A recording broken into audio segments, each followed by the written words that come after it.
Welcome to the TED Interview. I'm Chris Anderson. This is the podcast series where I sit down with a TED speaker and we get to dive much deeper into their ideas than was possible during their TED Talk. Today, my guest is one of the most recognizable names in the world, Monica Lewinsky. Most of us know a version of the story. In the 1990s, Monica was an intern at the White House. She had a relationship with Bill Clinton. The details of it were made public, and Monica faced years of public humiliation. I first met Monica back in 2015, when she was just starting to re-emerge into public life. And the woman I met was very different from the woman I'd assumed from the stories I'd read. For one thing, just her determination to turn her trauma into something good for the world was really striking. There is a very personal price to public humiliation, and the growth of the internet has jacked up that price. Millions of people, often anonymously, can stab you with their words, and that's a lot of pain. And there are no perimeters around how many people can publicly observe you and put you in a public stockade. I sat down with Monica and talked to her about the years following 1998 and why she decided to come back into public life and how her story relates to the MeToo movement. Monica, it's great to have you here on the TED Interview. Welcome. Thanks, Chris. Nice to see you and be here. I guess lots of people want to know more about your story. My thinking about the conversation, tell me if this works, is that the last thing we need is to go through all the facts of what happened. Those have been endlessly rehearsed. Agree. But I am really interested in the psychological history of what happened. Now, I was trying to imagine what it was like, and let's try this sort of experiment. And this is really for people listening. Like, go back for a minute and think of the time, assuming you're older than 21, 22 now. Think about your early 20s and think about the most embarrassing thing you ever did then, or the most embarrassing thing that happened to you, whether sexual or otherwise. Imagine that. And imagine you wake up tomorrow and the details of that are in every newspaper, on every website. They're all over cable television, in detail. And that then repeats the next day and the next day, pretty much for a year. I mean, Monica, that's kind of what you went through, and it's kind of astonishing that you're here and smiling and healthy. And I'm grateful. I'm very lucky. I think I'd add to your thought experiment. Not only does that happen, but it's also all under the threat of a legal investigation. Well, So I think the thing people often forget too was that yes, there was the public shame and the humiliation, but also for 8 months I was worried about going to jail. And the threat of prosecution from my parents, and so that this didn't just happen to an individual, it happened to a family. I hear that. And let me just ask you to talk about the trauma that you experienced. How would you describe that now? I mean, it feels like what you went through is an extreme version of what probably quite a few people today have gone through in different ways. Talk about especially the trauma of being all over every newspaper, all over the internet, and having all these things that you did being exposed to everyone. I think, so many of us, we're all really familiar with public people, right? So, and usually when we get to know about somebody in the public eye, it's because for one reason or another, they've chosen to be there. Right. So an actor has worked really hard to become successful. A politician has worked hard to become elected. And this was a really different scenario. And there are not many instances where somebody was a completely private person and without choosing to, they become a public person. So without engaging in something that they knew would become public, which I didn't. So maybe some people might say that was naive. And I will completely agree that at 22, I was naive in some ways. I think the experience for me to just kind of see two different Monica Lewinskys emerge into the world, that there was me, the person that I knew and whom my friends and family knew and loved. And then there was this public Monica Lewinsky. And that public Monica was created in many ways by some facts and a lot of fiction too. So I watched as that person almost snowballed, and it was devastating. So, I mean, it was a terrifying experience, not only to witness and see in the moment, but also as the many years unfolded to kind of see the long shadow of the ramifications of what that meant to have my narrative ripped from me, to be redefined that way, and at such a young age. So talk about the media side of this and how the experience was to you. Like internet was early still. The story was broken on the Drudge Report initially. Did you find yourself drawn into sort of reading some of these stories online and reading the comments, individual comments from members of the public? Unfortunately, yes. I remember there actually being a period of time when I had gone to stay at my dad's in LA instead of being in DC at my mom's. And we didn't have the internet. Like at my mom's place in DC, we didn't have the internet in the apartment. So I had to go down to this post office type place to use the internet. But my dad had internet. And what that meant was I was waking up early every morning. I was going to read everything on the computer, in part, I think this sort of like masochistic, I guess, trait. But also there was also an element of, I think because of the legal aspect of what was happening, I was also very cognizant that I may be finding out information. So that was also part of you somewhere. feels, I have to know, I have Right. to know. And just kind of trying to understand what was happening. But there came a point in time where my dad and stepmom sort of put down their foot and said, you cannot do this before, 8 o'clock in the morning. This just can't, because I would not only start my own day wrapped in even more anxiety and fear and sometimes hysteria, but it just infected and permeated the whole house. I mean, this is a phenomenon that has never happened before in human history, where literally thousands of strangers can write words that are incredibly hurtful to someone who they don't really know. And every time those words are written, there is a sort of a stab of something. I mean, I've seen people, and I've occasionally been in the middle of some of these storms. And when you feel, for example, if I feel that Ted is being unfairly criticized by people who really don't know what they're talking about, you take it so personally, and you feel this is just like it hurts in a way that there was no parallel prior to the internet doing this. Right. Well, I think that we don't give enough credence to the feeling of being misunderstood. And I think kind of all the layers that come with that. And I think that there's that level of injustice almost that comes with a feeling of misunderstanding, and is at the core of, I think, a lot of disagreements that happen, or kind of this friction which happens online. I mean, it's one of the other pieces of it that you can't, when it's online and you know that someone is misunderstanding you or they have it wrong, you can't do anything about it. You actually can't reach out to them and say, no, if you knew me, you would know that actually isn't the fair way to characterize this. Right. No, it's true. I think as a public person, I don't know if people who aren't public people go through this, but as a public person, what I also find challenging is that you have to think, when you want to try to correct someone or respond to them, that it could become a story. So it doesn't even just get to stay within the confines of a communication between two people or a public communication on social media. It then could be even, further taken out of context. And so I like to joke a lot about my drafts folder on Twitter, but it's I think that you do have to stop and sort of, for many different reasons, but sometimes I stop myself from commenting and trying to correct things.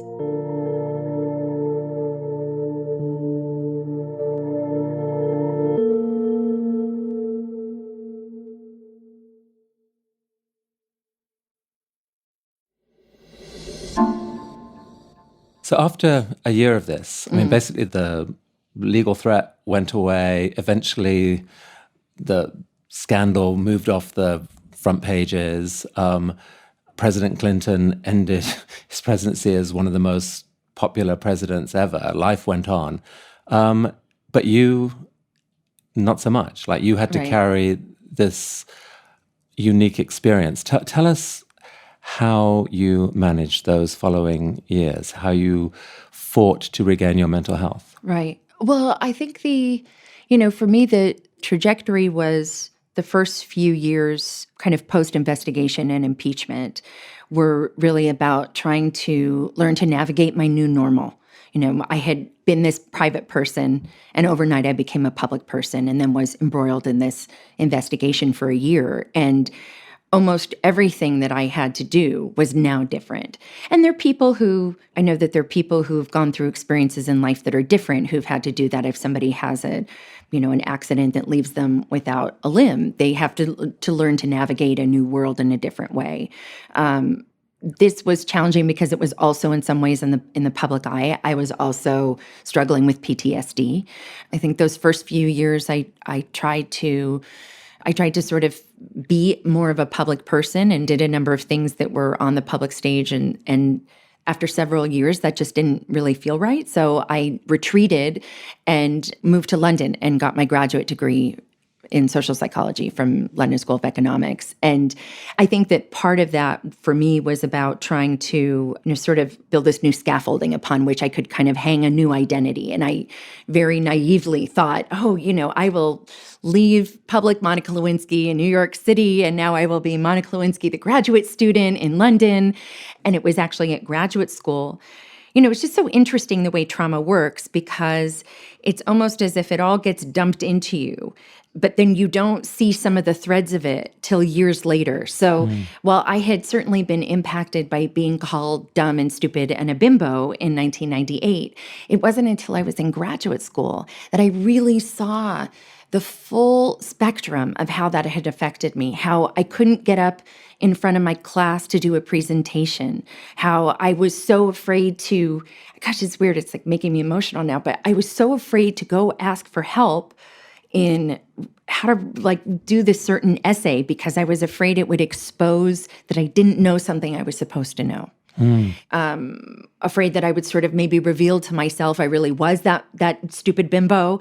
So I think that was interesting, and that was something I then came to work on after I left graduate school. And it was kind of after graduate school, I guess, that I kind of entered what became this dark decade. And it was really a very long period where I had first spent several years trying to find a job, which I couldn't get, and then trying to find purpose. So, and that was almost in ways worse than 1998. 1998 was sort of was like somebody pushing the button with the electric shocks. And this kind of dark period was just a constant pain, deep pain. I can picture that because of your identity, that added complication to any sort of job offer, and it pushed job offers towards offers that you didn't want. Right. But so these 10 years of darkness, can you say what that actually felt like? I think what was interesting for me around that part, was unbelievably challenging. And I think part of what was so hard was that I watched as so many of my friends were moving forward in their lives, getting married, getting degrees, having children, second children, divorces, new marriages, that their lives were moving forward. And I was so stuck. And so not only stuck emotionally, stuck in my life, but also publicly frozen in amber. That period was just, there were days where it was like I would get up and I would drive to sort of somewhere far away because it would take up time, and I might run errands and just try to keep myself busy. And I had no purpose. And then I'd drive home and I might the next day go and return whatever it was I had bought. It was a really empty existence. And I didn't take care of myself in the right way. And I was in unhealthy relationships at times. And I think I did a lot of things to myself. I don't know if I can articulate this, but it was like there were a lot of actions I took or circumstances I got myself in because I was trying to externalize this internal pain and shame that I felt. And somehow it was like almost a self-flagellation in a way. You would deliberately put yourself into a not consciously, hard, right. not consciously, but I think as I moved out of that, I think I was able to look back on that period, and I think there was something for me in I've somehow gotten myself in a situation which is very painful. So maybe I had gained a lot of weight, or I, was in something toxic, and it was almost as if the chaos and the pain of that allowed me to sort of feel something that I thought, oh, I should be in pain. But it also was a kind of mask for the real pain of what I had actually gone through that was too hard to look at. And, I was lucky to have, my parents were, and my step-parents at the time were sort of all very supportive in different ways. And my mom in particular, my brother and I kind of tease her for being sort of Pollyanna-ish, but there actually was something, there was a value to me of her saying, it'll change, don't worry, keep trying. I think both of my parents in different ways, just keep trying. But I think what I came to see sort of in the last several years was I had very much been trying to run away from who I was. And the reality was that I needed to integrate. I needed to integrate my history into who I was becoming as a more mature adult. And that was hard. And it is hard because that took I had to transcend a lot of shame. It's interesting. There's like a very defined distinction for me between when people say move on from something. But really it's about moving forward. And those two things are really different for me. And the forward is about I don't think we can necessarily, in moving on, just leave things behind as if they didn't happen, because they become unhealed scars in a way. I think that makes sense. I'm curious even about the whole story around shame. I mean, shame, it just strikes me it's such a complex thing. Like in principle, what shame should be is that if someone does something shameful, they should feel shame. That's how it should go. But that's not how society, that's not how it works at all. People do, there was nothing you did that in the moment that it was done was in a way that morally different from what thousands and thousands and thousands and thousands of people do. Right. Although many people consider that amoral. So some people might consider it immoral, but is shame something that you have to own in that circumstance? Or is the healing process to say, I don't deserve to feel shame over this? What is the healing process? I think it's somewhere in between. So in a way, I think for me, what happened was I had to peel these layers of shame off. And part of that came from understanding, accepting, trying to forgive myself. I still work on that. And that's also wrapped into my trauma. So for me, it's a Gordian knot at times. But so talk to me about that piece of it, because a lot of people, when it comes to sort of getting, closure or healing from something that's traumatic, people talk about, the need for forgiveness and how core is that? And how much is it you forgiving yourself versus forgiving other people versus them forgiving you versus how do those pieces fit together in your mind?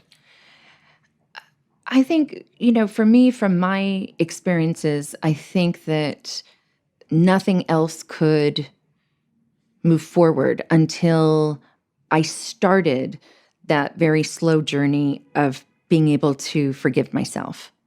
And I think that all of those other things are wrapped around it, because the anger and the disappointment and the betrayal, it lives as a bitterness within you.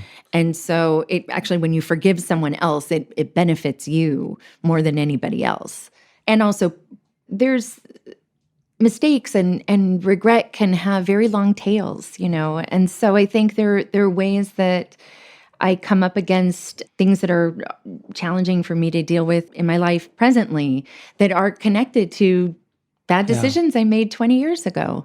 And regret is complicated because I think about the things in my own life that I regret, and I find that I sometimes regret them, but then sometimes I actually don't, because I've only had one life. They're part of my narrative. How do you know that if that thing hadn't happened, that something else would have happened? I mean, how do you frame your regret? What do you regret? Do you regret ever what would you whisper to 21-year-old self now, if you could whisper DC. really right from the whole the whole thing. Yeah, just the whole thing. The whole thing. So I think I could have very easily had a fulfilling life having not been an intern at the White House. So I had to accept this is what's happened. I'm unbelievably grateful to be in a place right now where talking about my experiences and what I've been through and what I've survived, that helps other people is extraordinary for me. So, I mean, it's just, it's probably one of the greatest gifts. I know it sounds a little corny, but it's probably one of the greatest gifts I'll ever have been given in my life. Well, it's not corny at all. It's I think it's amazing in its own way. And in fact, I'd like to hear more about it. So because this goes to how we got to know each other when, Yes. a few years ago, we saw that you were starting to be a bit more visible. You'd written a piece in Vanity Fair, you'd given a talk, and we wondered whether you would give a TED Talk.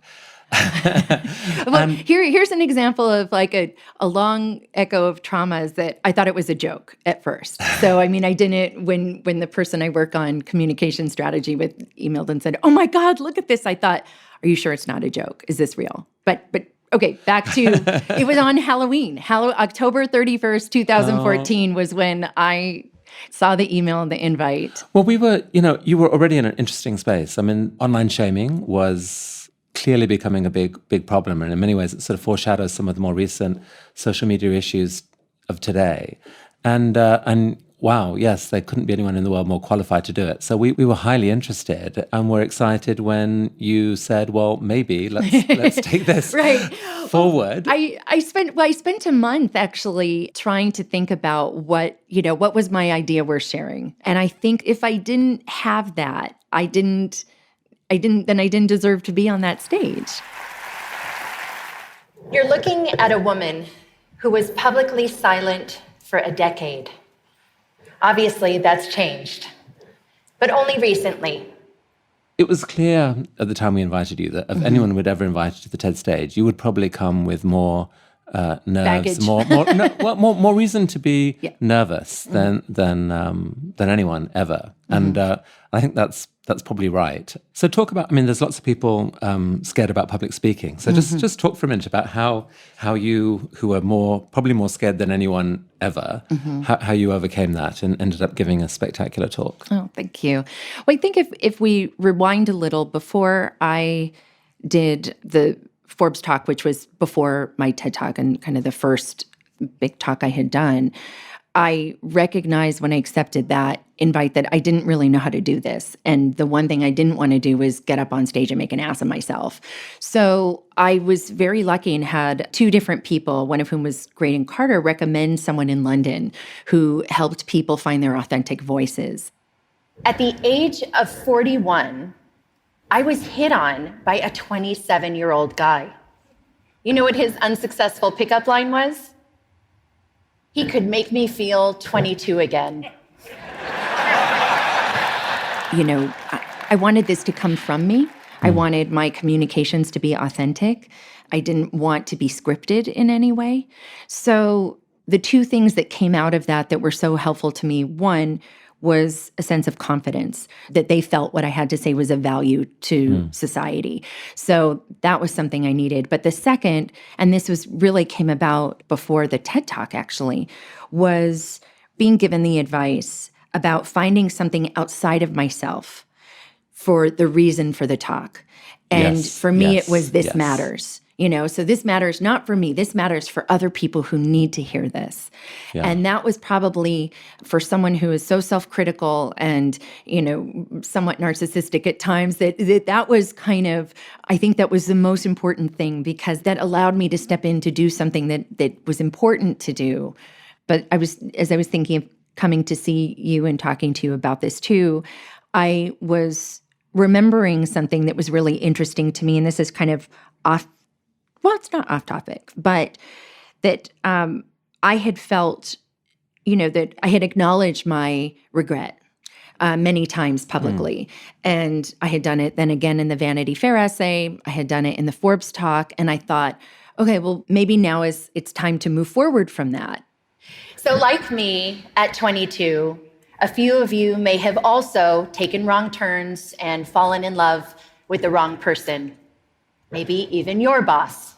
And there was a really interesting back and forth, I think, with some people here and people elsewhere around this idea of needing to sort of still acknowledge that, which I still felt. So it wasn't as if I no longer felt regret for my actions. Of course I did. I still do.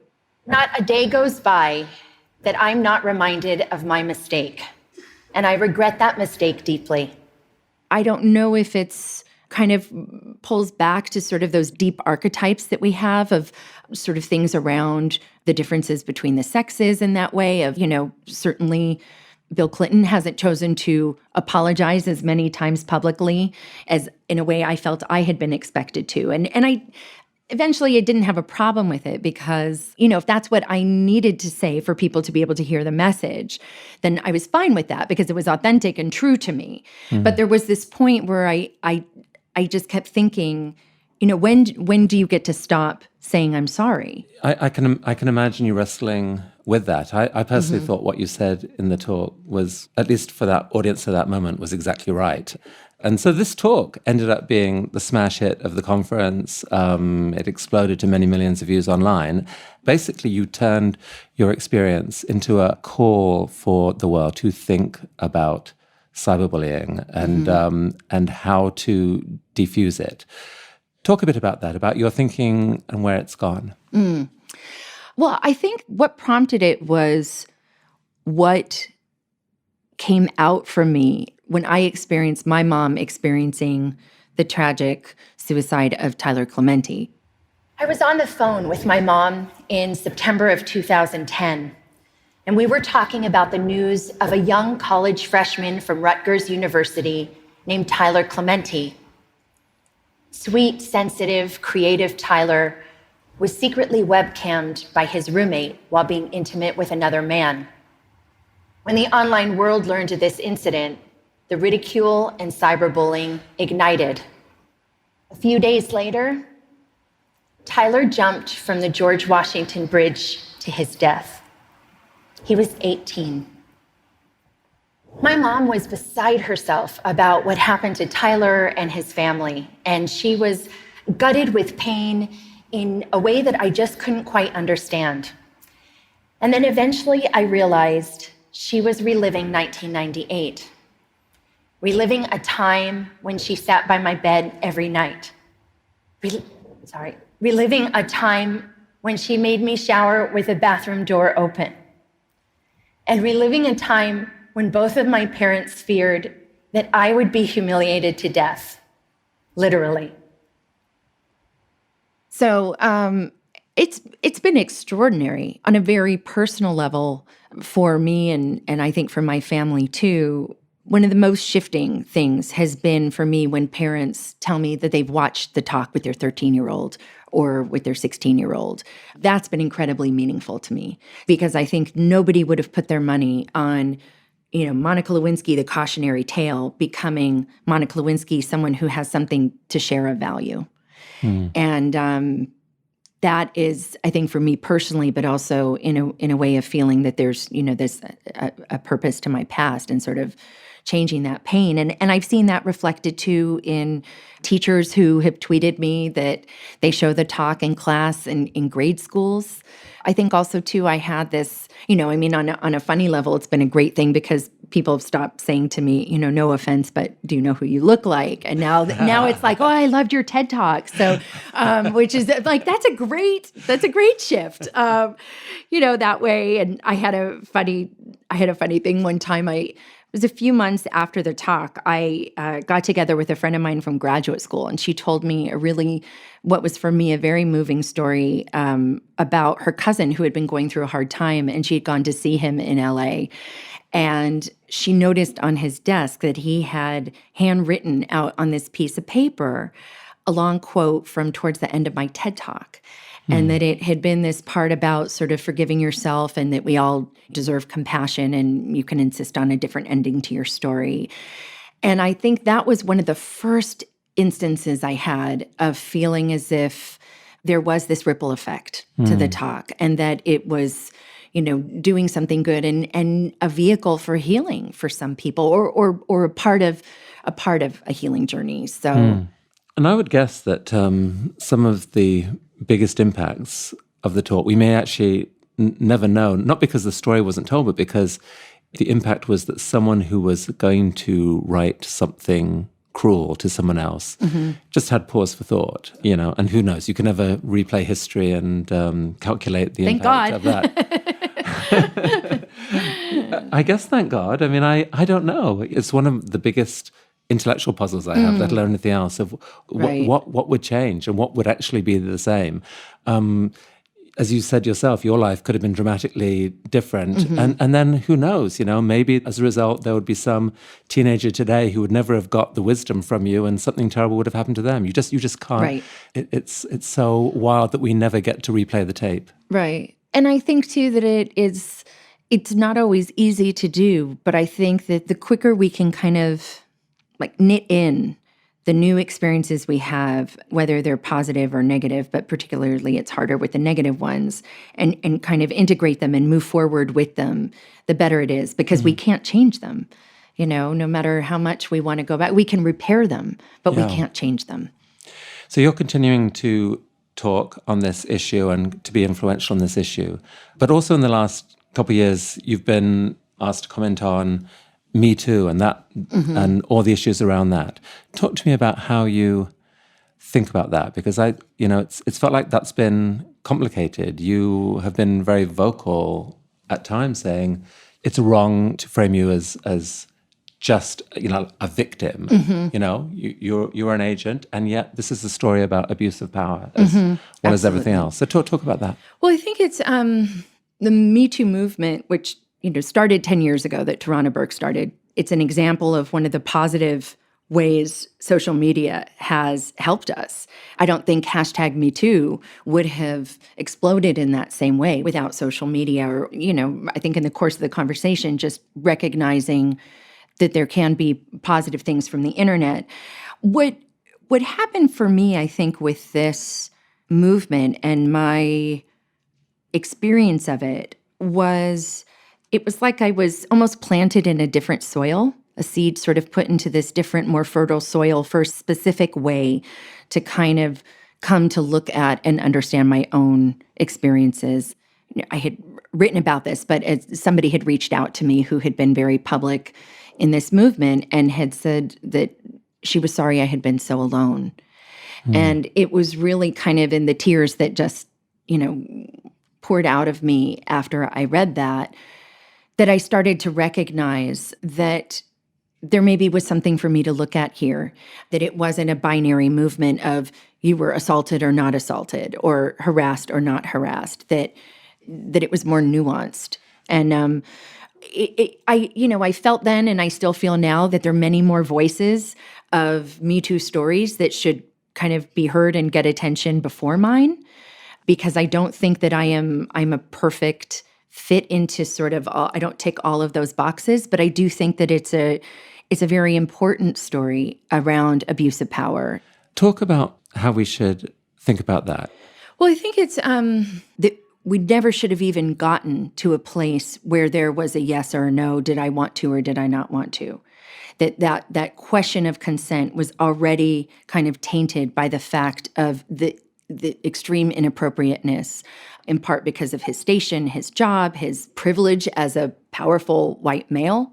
I was also privileged, but I think for a very long time, I just saw the abuse as having been something that happened once it became public. Right. And as a result of the Me Too movement, and I think my maturity and my healing, but the ability to sort of see how I had been gaslit, to see how there had been abuse and abuse of power from the very get-go, that we never should have been on the precipice.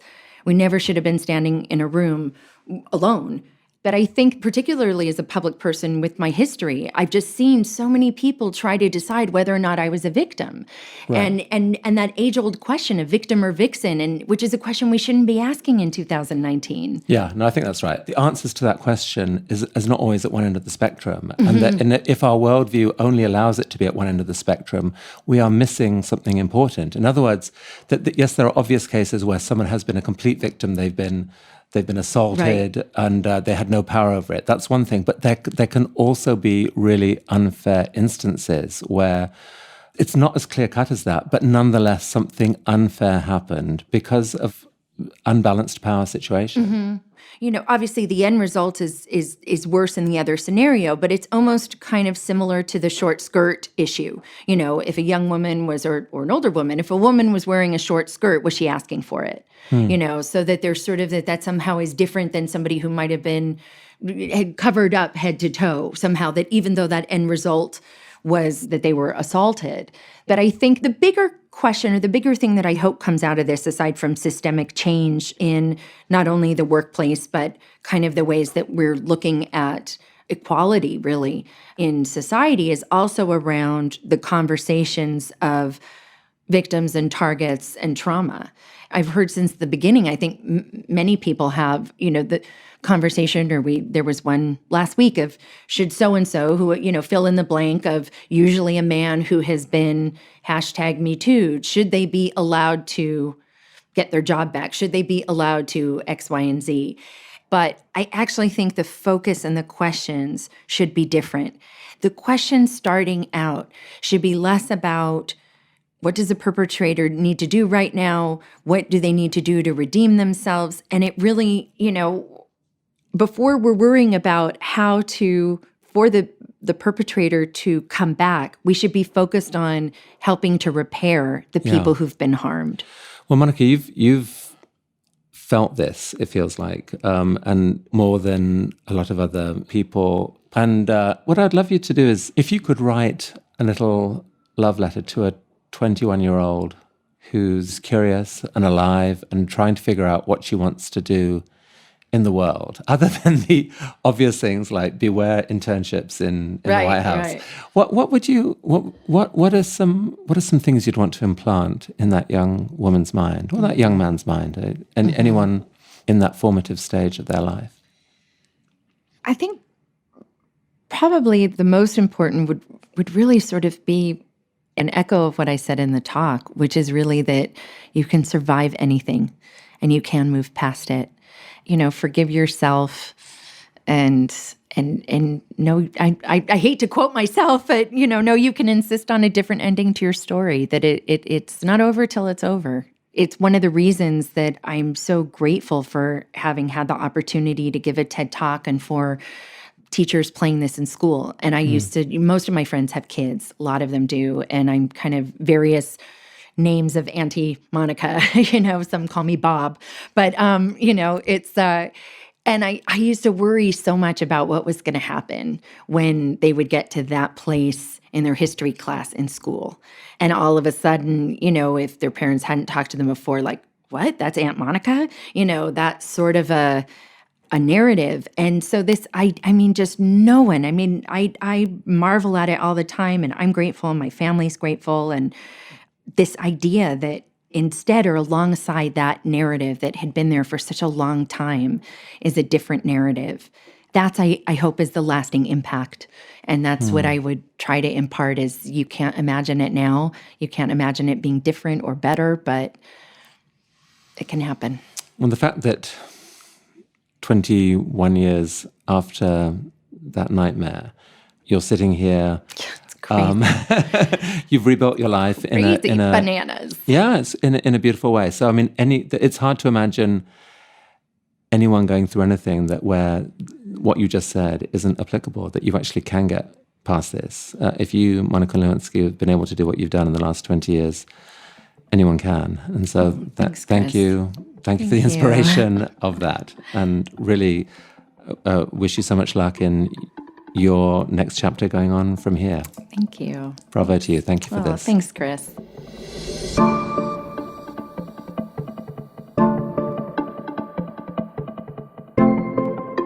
Okay, that's a wrap for this episode. Do consider sharing it with any of your friends or family who would be moved by Monica's story.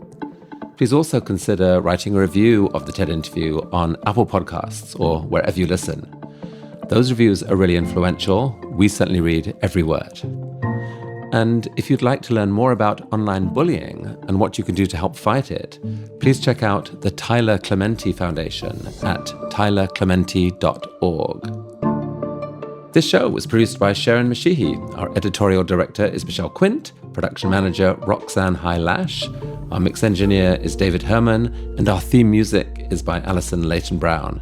Special thanks this week to Anthony Gordon-Lennox and AGL Communications.